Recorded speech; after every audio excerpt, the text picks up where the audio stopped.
It is 7 o'clock, so I'm going to call this meeting of the Westfield, Washington Township Board of Zoning Appeals to order. And the first item to address is to note the presence of quorum. Dane? Ms. Fortier. Here. Mr. Hatfield. Here. Mr. Schmitz. Here. Mr. Bowler.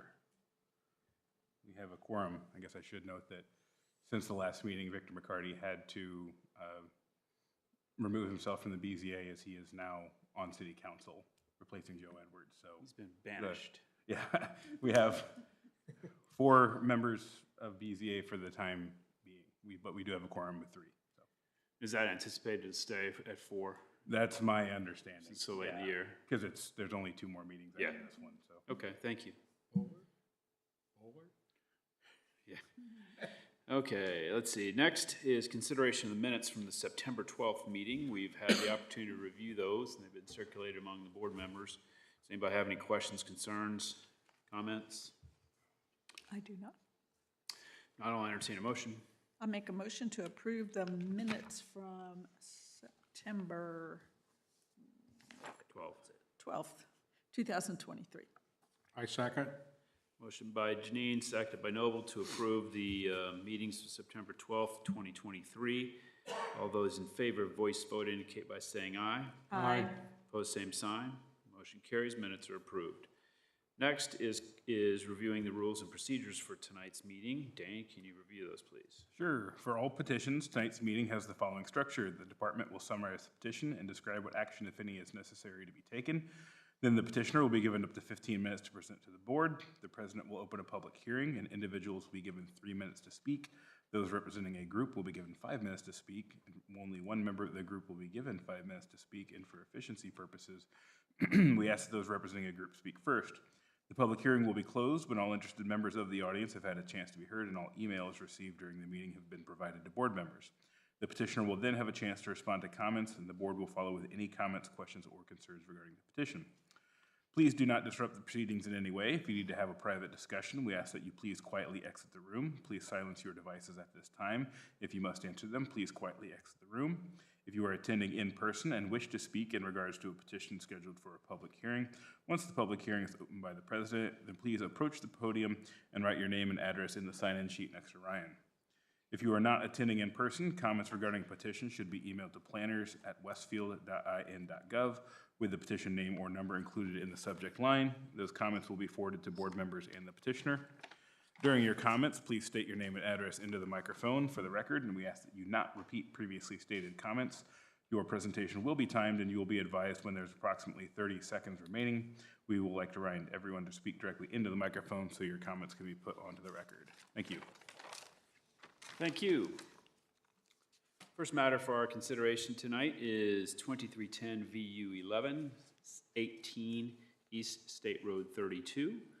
Suffolk Properties LLC seeking variance of use to permit indoor vehicle sales on 1.87 acres in an enclosed industrial district. Lauren Gillingham is the staff presenter.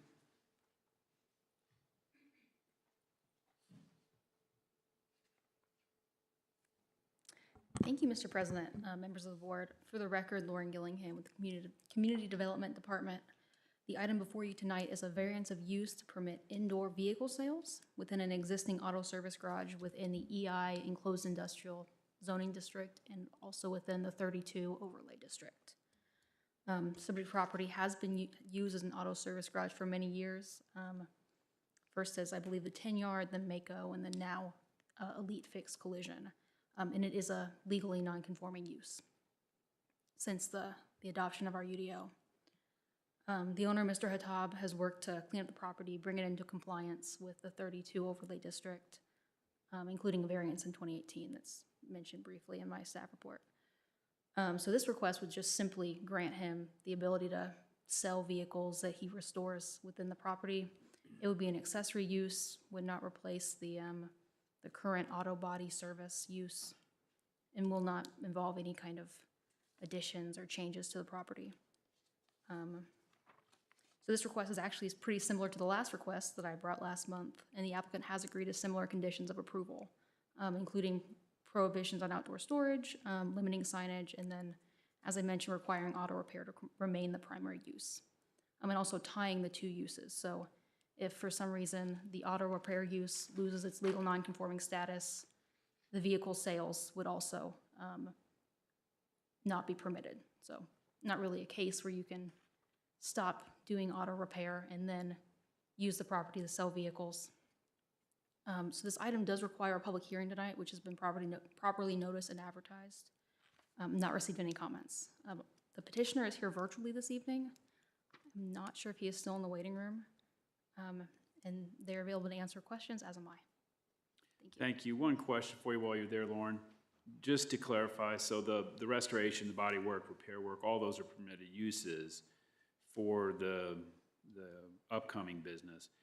The petitioner simply wants to add indoor sales use, right? That's correct. So the auto, yeah, so it's legally non-conforming. So if they stop doing the use for 12 months or longer, or otherwise expand, basically violate our legal non-conforming requirements, it would not be permitted. But as of now, it is a permitted use. Okay, thank you. And one other thing, the issue, I like all the provisions with the timing. Are those things that really can be managed, though, from a staff perspective, if they're indoor? I guess it would come about through a complaint or something, I suppose, right? What timing, sorry? Well, the stuff you mentioned about having, discontinuing the repair use would discontinue the variance would be void to allow the, Yeah, so that would be if elite collision or, whatever auto body use closes, or say it was replaced with, okay, I got you. something else that was allowed. So it's not a matter of monitoring, it's more if it's change of a owner or something, change of an operator there. Gotcha. Right, change of the use. Yeah, really, the only way we would know, unless they're adding square footage to the building, is if someone requests an issue, a new sign permit or something, and then we have to be like, hey, what about the auto body shop that was in there? We may discover it then, but yeah, you're right, it would be difficult to monitor that, really, but Yeah. sometimes they need, also like last month, they need a dealership license, and that's when we can, that's another element that we Yeah, would be able to. gotcha. Okay, thank you. The petitioner, are you present online or virtually? Mr. Hatab? Is that who? This is Joseph Lisi. Mr. Can Lisi. you all hear me? Yes, thank you. We hear you. Perfect. Joseph Lisi with Progress Studio. Our address is 220 North College Avenue in Indianapolis, and we are the representative on behalf of Mr. Hatab. Great, thank you. Go ahead. Yeah, so as Lauren mentioned already, we are only seeking the approval of being allowed to sell vehicles from the property within the indoor space. So, for example, in the event our client finds a vehicle and restores it on their own in order to sell that, right now they can't do that. So the goal is to be able to have a little bit more flexibility in case they do find something that they would want to restore, versus just relying on customers to come to them with the vehicle that needs restored. Beyond that, that's really about it. The 7 conditions that are recommended as consideration for approval, we are accepting of all 7. Great, thank you. I was going to ask you that, so I appreciate you bringing it up. I will go ahead and open the public hearing on anything else from you, Mr. Lisi, or should I just proceed with the public hearing? You can proceed. Thank you. Thank you. I'll open the public hearing at 7:09. Ryan, we have anybody that signed up? Nope, no one signed up. Okay. We'll give a minute or so for electronic communication.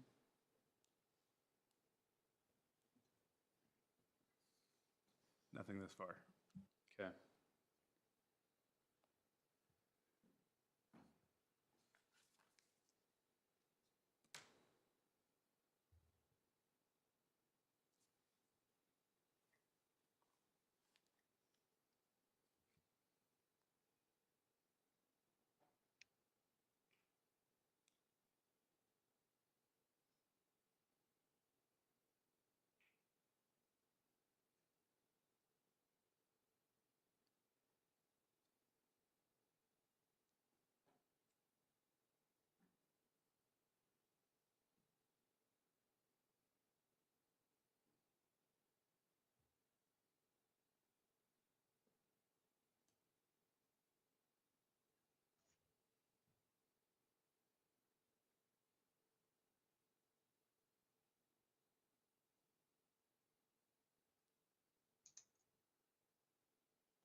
No electronic communication has come in, so I'll close public hearing at 7:10.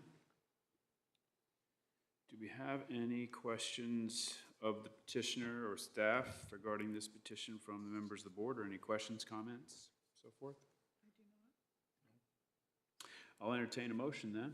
I'll make a motion to approve 2310 VU 11, 18 East State Road, 32 Westfield, with the following recommended, thank you.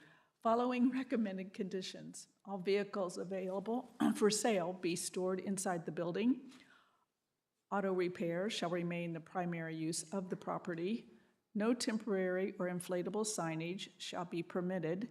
No wall signs shall be permitted beyond what is necessary to meet the state licensing requirements. Additional signage shall be permitted only on the existing monument sign. If the auto repair use is discontinued for more than 12 consecutive months or otherwise loses its legal nonconforming status, this use variance shall become void. The petitioner shall record an acknowledgement of this approval with the Hamilton County Recorder's Office and return a copy of the recorded instrument to the Community Development Department. Motion by Janine, seconded by Noble, to approve 2310 VU 11, subject to the 7 recommended conditions contained in the staff report. Dane, can you call the roll, please? Mr. Hatfield? Yes. Mr. Schmitz? Yes. Ms. Fortier? Yes. Motion carries. Thank you, and I'll make a motion to adopt staff's findings of fact in the staff report for the approval of 2310 VU 11. I'll second. Motion by myself, seconded by Janine, to adopt staff's findings of fact for the approval of this petition. Voice vote. All those in favor indicate by saying aye. Aye. Opposed, same sign. Motion carries. This matter is approved. Thank you, Mr. Lisi. Thank you very much. Next item on the agenda is 2310 VS 23 1426 Midland Main Street, Estridge Development Management LLC, requesting a variance of development standard to permit a residential wall sign on 1.03 acres in the Ackerson Farm PUD. And Dane is the staff planner on that petition. Evening, members of the board. For the record, Dane Crabtree with the Community Development Department. The item before you this evening is a variance of development standard request to permit a residential wall sign on an open-air community barn within an amenity area of the Midland subdivision, which is located in the Ackerson Farm PUD. The 1.03 acre property is located near the intersection of Ditch Road and Midland Main Street. And per the UDO sign standards to which the Ackerson Farm PUD defaults, wall signs are currently only permitted in residential districts for the purpose of home businesses. This item is scheduled for a public hearing this evening. It has been properly noticed and advertised. The department has received no comments. Roger Foster of Estridge Development is present this evening. He does not plan to make a presentation, but is available if there are questions. Thank you. Okay, thank you. I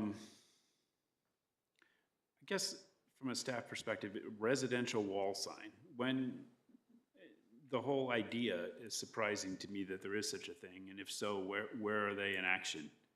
I'm trying to visualize. Well, so yeah, to that point, there are not many, if any, in the city because most residential subdivisions have the traditional monument signs and things of that nature. I do suspect that we'll eventually see more of these as more mixed-use projects come in and things like that. So this would not preclude Midland from having the standard monument signs that they are permitted. This would be in addition to that along this barn along Ditch Road. It is unusual to see it on the side facade of a residential building. But it's not a residential building, is it? Well, it's in a residential district. There's no other way to call it. Okay. So Would the mail pouch tobacco be a residential sign? if it's in a residential district, then yes. Okay.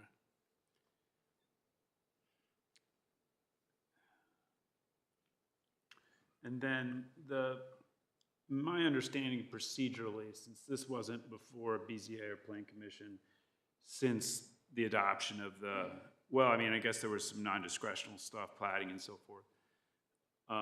But the amenity package went through staff, had staff review and was administratively approved. But the signage aspect either was not a part of that petition at that time, or having the letters on there, or was it just an issue that couldn't be discussed and couldn't be addressed at that time? So sign permit review and applications are completely separate from the I see. development plan. So that was brought up during this stage of development plan review, is that the barn is fine by itself, but the sign itself would need to come in after the fact. So if you go out there today, you can see the barn is up. Right. Just there's no letters on the side yet. Okay. So that's when it was found. But yeah. Okay, I understand. All right, let's deal with the public here. In the absence of a petitioner presentation, then maybe we have a presentation, actually. Well, yeah, I will do an intro. My name's Clint Mitchell. I'm the CEO of Estridge Homes, 645 West Carmel Drive. Dane covered it pretty well on the presentation itself. I did just want to speak to kind of the vision behind this amenity. The neighborhood, we just opened it. We just kind of finished the barn. It's a park area. The Midland Trace Trail currently ends on the west side next to our neighborhood. We are going to extend the trail, and it was important enough that we wanted to name the entire neighborhood Midland. And so we're featuring the Midland Trail as a centerpiece to the entire neighborhood. We've built amenities. We have next to this barn, kind of as part of the barn, an amphitheater for concerts. We actually had a concert last weekend there. We're going to host farmers markets, food truck events, other parties and events will be there. And it's not only for residents of Midland that are moving in, but because of the trail connectivity, we envision people from all over Westfield riding their bike or walking to the events that we have there. So we visioned this as, kind of an artistic way to have a vintage type barn, a bit of a landmark to really show people where the Midland Trail is, and obviously the entire neighborhood is Midland as well. And so we were trying to do something special and have kind of an artistic feel to the entrance of the neighborhood. It was brought up, monumentation. We've actually been permitted for one of our monumentation signs. It's not been installed yet, but we will have near this location monumentation signs like normal. To the south, we're building a roundabout next year, which would be kind of the main entrance to the neighborhood, and there'll be a larger monumentation there as well, coming probably late next year. While you're there, Clint, could you explain how the building is used and what equipment or what's inside it? Sure. So it's mostly covered, but outdoor space. You can kind of see that air will go through the cedar siding. So it has kind of multi-use. You could have we'll have furniture in there that you could have parties and events. At the other opposite end of the park, you can kind of see it in this rendering. We have an area designated for food trucks and a space for a farmer's market. There's a playground next to the barn. You can't see it in this image. We do, on the other side of the barn, there is a stage with electricity and speakers so that we can host concerts. We have an amphitheater built in the lawn area, and so last weekend we had a band playing off the side towards the amphitheater area. There is a small amount of indoor conditioned space, so heating and air conditioning. We have 2 large TVs, one that faces the indoor space, one that faces the outdoor space, and we would host, Colts games or other things would be on for residents to come and enjoy. There are restrooms at the site, and then the last thing I'll mention, we are building a beer garden kind of event space that's outdoors, with landscaping and furniture and string lights for people to have another kind of a quaint space to have events. So as far as like restaurants, breweries, or whatever, it's just purely whatever the food trucks would bring in? Right. It would all be brought in from the outside, either a brewery hosting something or food trucks there. There's nothing permanent. So the north end of your building is where TVs and electronics is, when I drove through there, it's been a while ago. I noticed stuff there, but I didn't pay enough attention. Yeah, we might be able to see it from the construction plans, from one of the side elevations. Let's go on down a little bit more. So this is looking, this is looking east, so kind of the opposite of that rendering. And towards the left side of it, you can see some glass. So that's the enclosed space. And the far left, where there's stone, would be the restrooms. Okay. Oh, as to the lettering itself on my understanding is that's going to be on the slats, so there's airspace between. In other words, you're not just having giant letters affixed to it. Right. It's not going to be solid, so there would be some space in between the cedar boards. And it would be kind of we want it to be sort of a vintage type treatment, so it's not, it's going to be a little bit almost faded looking, so not a stark, solid painting of it, but look like it's been there. I mentioned mail pouch earlier, but that it's been there for years and years. I had that concern because I saw in the construction plans it says painted, and the starkness and the size of that and the scale of it, if those were bright red, that's something that I don't like at all. And I don't know that what we have in front of us gives us assurances that that cannot happen. So I would want something in the way of a condition that would be consistent with what you describe rather than what would be possible based on what we see. So your intention is to have something that would be not, if it was monochromatic, you wouldn't be able to see it, but just subtle changes in color, so you almost have to look for a second to realize there's a word there. Yeah, I'm going to ask Roger Foster, have we determined a color, a paint color for it? If you'll state your name and address for the record, please. Thank you, Roger Roger. Foster with Estridge Development. The original intent was to be similar to this color scheme that you're seeing here. Definitely no neons, no reds, no light up signs. It was to be painted, and to go to Clint's point, we did not have an intent of using a thick material over the top of it. We want it to blend in. We want it to be a natural look. Obviously, as you mentioned earlier, the older signs that you would see if you're going down a rural area, see a family name on a barn or the old mail pouch, like you said. That's kind of the intent. No stark white, more of a naturalistic color. Dave, I would recommend if that's something of a concern, maybe we amend the first condition to read that the signage, the signage shall substantially conform with the character exhibit in size and color, or size Contrast, or I think to something me to the that contrast is the key, because I Yeah. don't want, and defer to my fellow commissioners on it, but at least from my concern, it's in driving by that building now, and this raises another concern I want to mention, in this rendering, the artistic rendering, that big giant tree's not there, those ornamental grasses are not there, and it's a very stark barn right close to the street right now. And while this looks great, there ain't gonna be a tree like that there for a long time. And, slide down to the next photo. Next page. So that's what we got today. And we put letters on that. And so I guess where I'm going to is landscaping is obviously an element to soften this.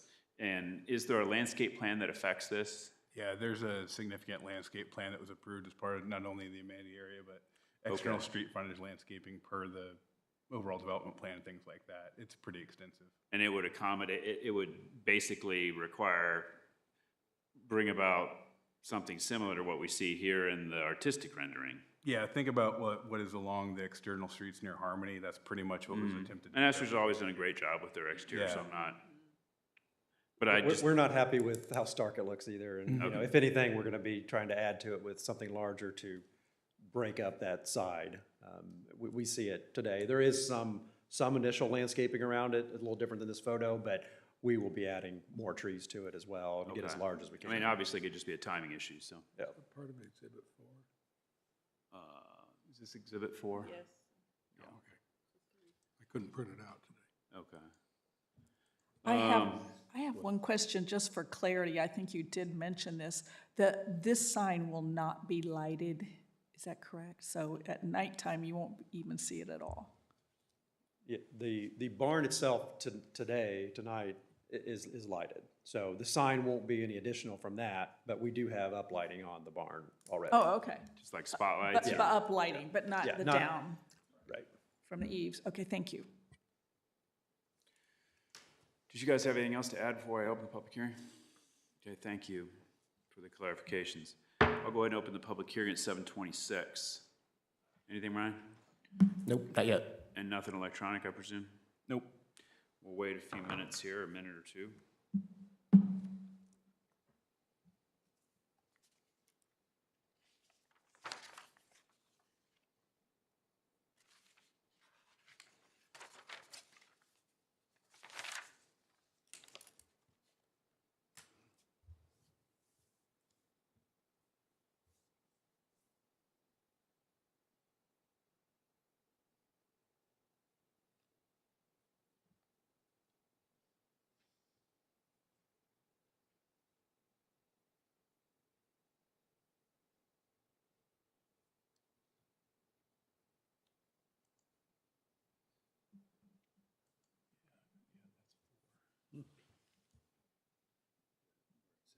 Yeah, I just couldn't print it off for whatever reason. Did you see him? Yeah, I saw it, but I couldn't print it off.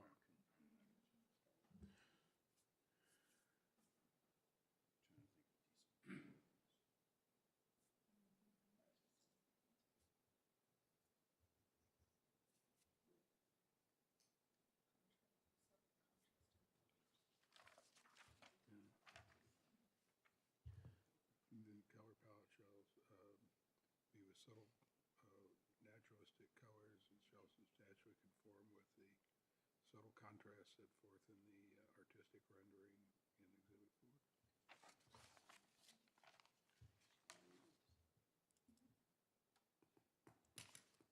I do a lot of signs. Fight today on signage.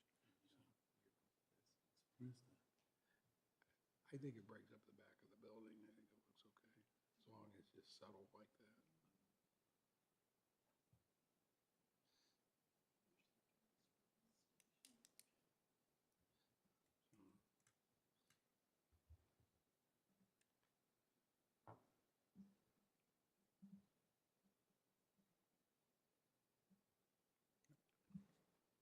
Okay, we've got no additional communications, so I'll close the public hearing at 7:29.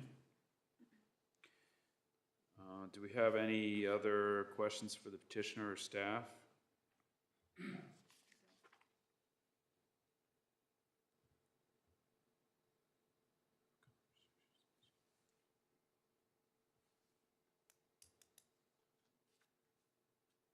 What is the relative timetable for timing between landscaping and this kind of work?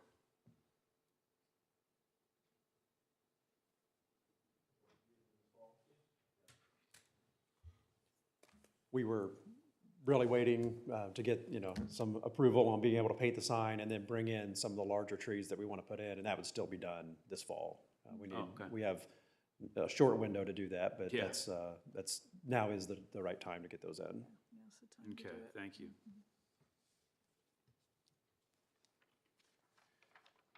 Any other questions, comments, concerns, anything from the board? If not, I'll entertain a motion. I make a motion to approve petition number 2310-VS-23 at 1426 Midland Main Street, subject to the following conditions. That the signage shall substantially conform with the character exhibit 4. One that's not there, a new condition. The color palette used for the sign letters shall be subtle, naturalistic colors and shall substantially conform with the artistic rendering set forth in Exhibit 4. And finally, that the petitioner shall record an acknowledgement of this approval with the county recorder's office and return a copy of the recorded instrument to the Community Development Department. I'll second. Motion, excuse me, been a motion to approve 2310 VS. Do they need to approve that additional recommendation? Yeah, we should ask you guys agreeable to the condition as it was presented? Yes, we are. Great, thank you. Motion by Noble to approve 2310 VS 23, subject to 3 conditions that I will not restate, but will be in the public record, and seconded by Janine. And Dane, can you call the roll, please? Mr. Schmitz? Yes. Ms. Fortier? Yes. Mr. Hatfield? Yes. Motion carries. Thank you, and I'll make a motion to adopt staff's findings of fact for approval of this petition. Second. Motion by myself, seconded by Ms. Fortier, to adopt staff's findings of fact for the approval of 2310 VS 23. Voice vote, all those in favor indicate by saying aye. Aye. Aye. Opposed, same sign. Motion carries. Thank you. Thank you Matters very much. approved. Thank you for your time. Noble, how did you word that additional part? Because you guys picked that up off of the recording, right? So you don't need it. Yeah, I got it Yeah. written down in my notes too. Wow, good for you. Oh, sorry. Substantially looks like that. Okay, next item, final item on our agenda tonight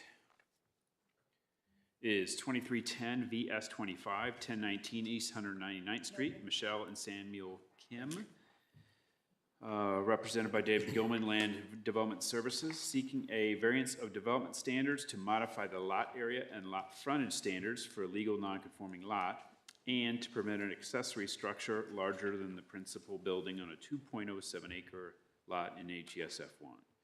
And Ryan Collingwood is the staff planner on this petition. Thank you, President, members of the board. For the record, Ryan Collingwood with the Community Development Department. The subject property is about 2.7 acres in size and is located at 1019 East 199th Street within the AGSF 1 Agricultural and Single Family Rural Zoning District. The petitioner requests multiple variance of development standards in order to accommodate a new accessory structure on the property. The petitioner is requesting variance from the accessory building subordination standard, as well as the accessory building maximum height standard, in order to accommodate a private tennis barn on the property, in which will be larger in bulk than the existing single-family residence on site. Additionally, the subject lot, which was created before zoning was adopted, is deemed legal non-conforming lot due to certain characteristics of the property not conforming to the current standards of the AGSF1 zoning district. Additional variances included in this proposal are to modify the minimum lot area and minimum lot frontage standards, respectively, to bring the existing lot into compliance. This item does require a public hearing tonight, which has been properly noticed and advertised. Staff has received 4 comments related to the petition, in which have been provided to members of the board. The petitioner's representative is here this evening and has prepared a brief presentation. They are available to answer any questions, as am I, should you have any for staff. Thank you.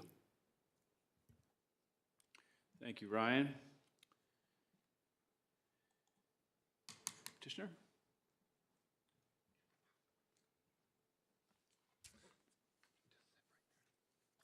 Thank you, members of the board. For the record, my name is David Gilman. My office address is 211 South Ritter Avenue, Suite H, Indianapolis, Indiana, 46219.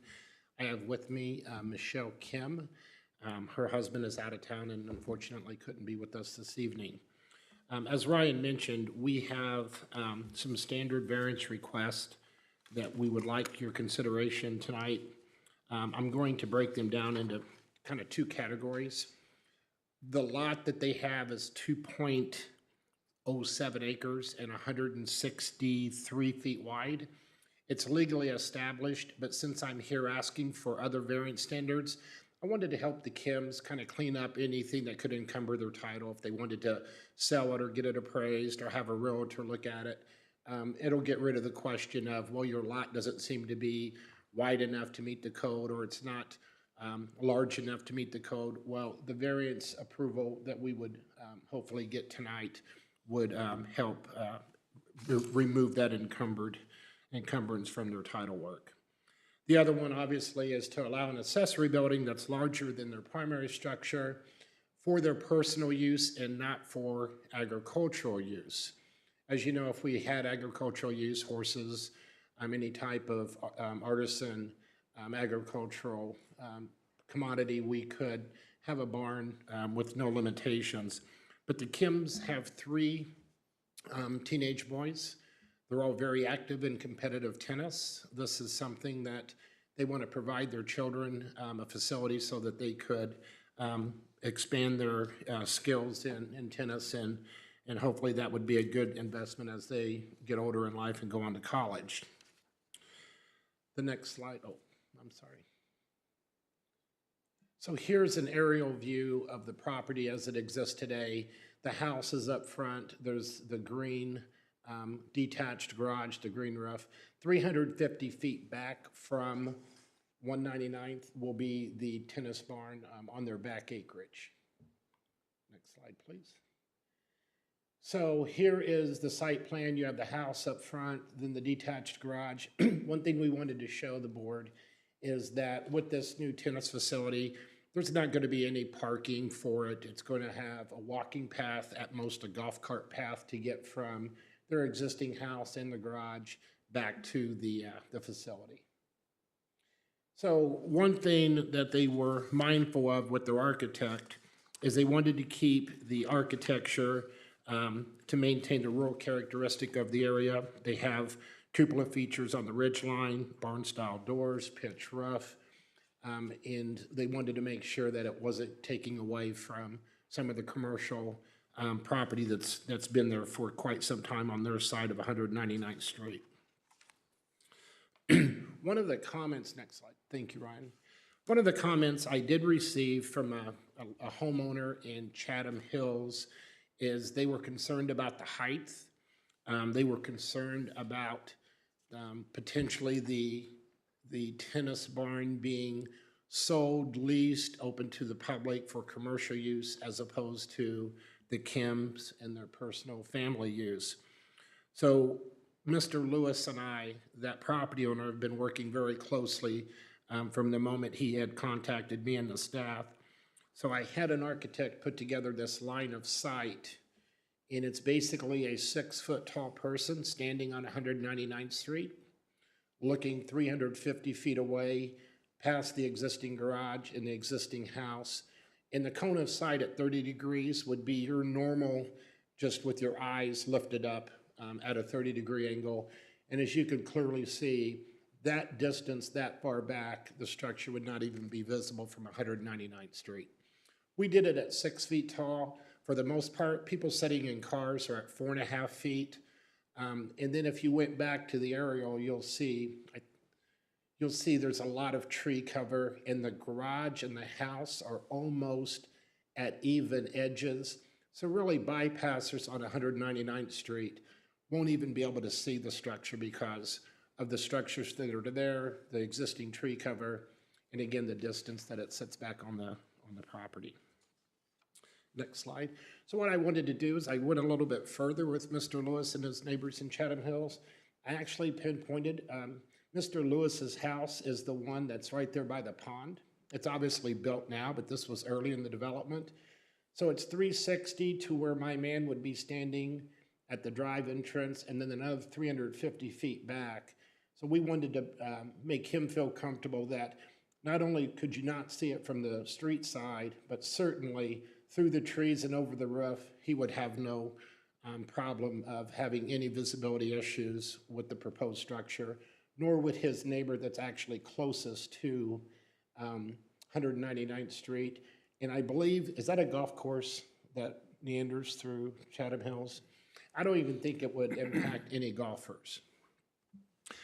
So that being said, we did come up with some conditions that are voluntary conditions that we would offer for consideration for a favorable vote on the variance. Some of these were recommended by the staff.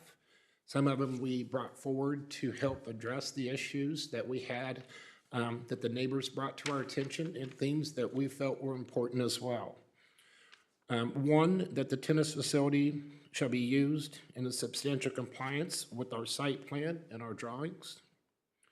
The private tennis facility will be used in a manner so that commercialization or general public use will be prohibited, and it shall be used in a private manner.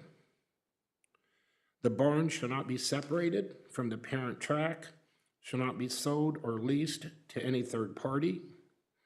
The height of the barn originally was a little over 39 feet. We went to the US tennis regulations, and as long as we maintain 35 feet from the center line of the net, then we would be certifiable for the US Tennis Association's height requirements. This would be mostly just for practice, so we were able to bring it down from 39 to 35. And then the petitioner, we will obviously record these commitments, and they will run with the property, and all future owners would be well aware of the restrictions and the uses that we had proposed with the variance. So as a result, I did receive this letter or email of support this morning. And Mr. and Mike and Lori Lewis were very thankful that we were able to come to terms with all these conditions, and it made them feel comfortable that they would support our variance request as presented tonight with the conditions that we've offered the board as well. There's other letters of support. These are both property owners to the east and to the west adjacent to the Kim property, and they're both supporting the Kim's desire to build this barn on the back of the property. We do have our written findings of fact, and those are outlined in the staff report. We would ask that you incorporate our written findings as part of our petition tonight. We would hope that you would acknowledge that we've worked closely with our neighbors and with the staff to come up with a plan and a style of barn and safeguards so that what you see and what you're approving is how it will be operated and used in the future by the Kim family. Mrs. Kim and I are both here to answer questions that board members may have. And with that, I'll close my presentation. Thank you, David, and I appreciate your efforts you made to accommodate the neighbors and to do the engineering work and the renderings and so forth to give them assurances that they're getting what they want, or that they're comfortable with what you're doing, I guess. Thank you for that. Thank you. I'll go ahead and open the public hearing at 7:43. There is no one present in the building, so we don't have anyone that has signed up. And nothing electronic, I presume. And we do have the 4 written communications, so we've had the opportunity to review those. And the Lewis is the long one. The Lewis is, and that was 10/10, that was today, right, that you received that from the Lewises, okay. So that supersedes their email of September 25.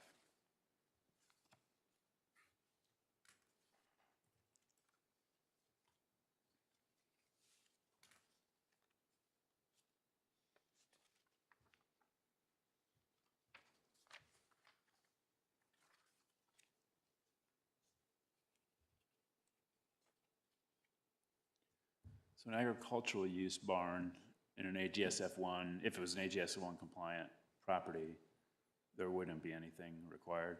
Correct. This, if this were used for an ag purpose, this could be just permitted. The only reason that we're here is because it's not being used for ag. Yeah, gotcha.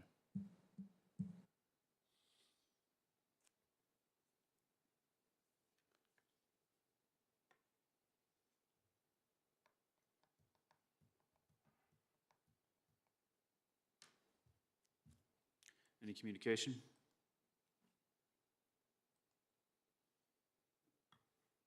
We'll go ahead and close the public hearing at 7:46.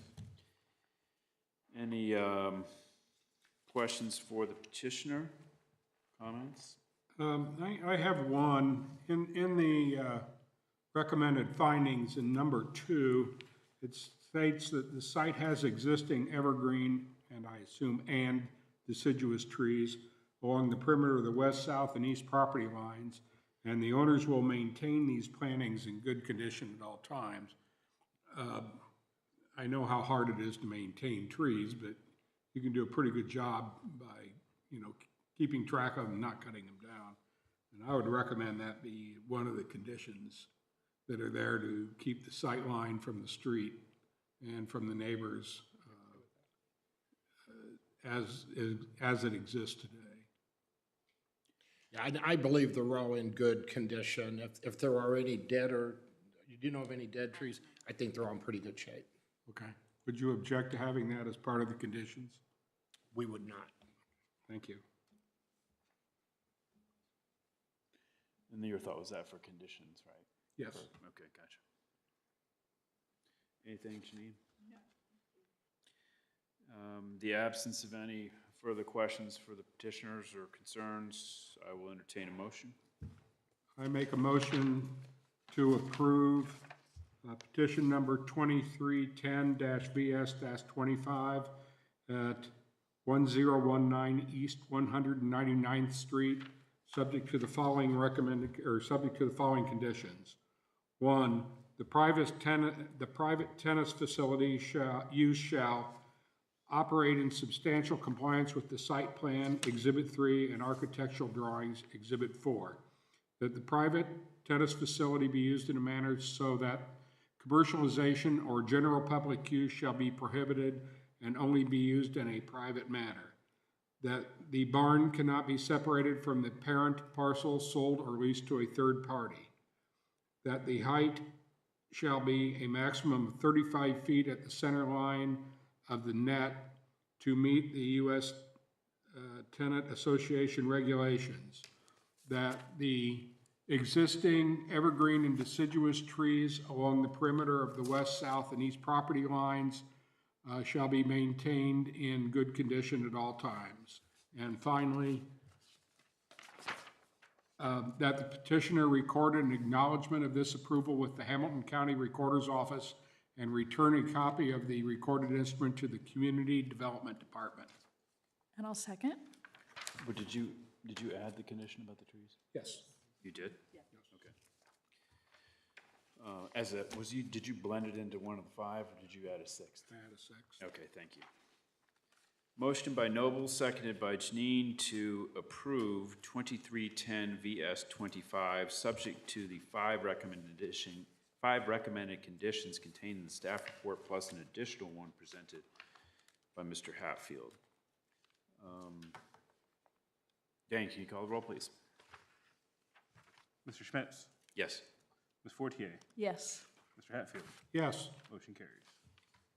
Thank you very much. Sure, we'll consider the findings. I know you mentioned that you had some findings that were submitted, but I'll just go ahead and make a motion to adopt staff's findings of fact for the approval of 2310 VS 25. And I'll second. Motion by myself, seconded by Ms. Fortier to adopt staff's findings of fact for the approval of 2310 VS 25. Voice vote, all those in favor indicate by saying aye. Aye. Opposed, same sign. Motion carries. This matter is approved. Thank you.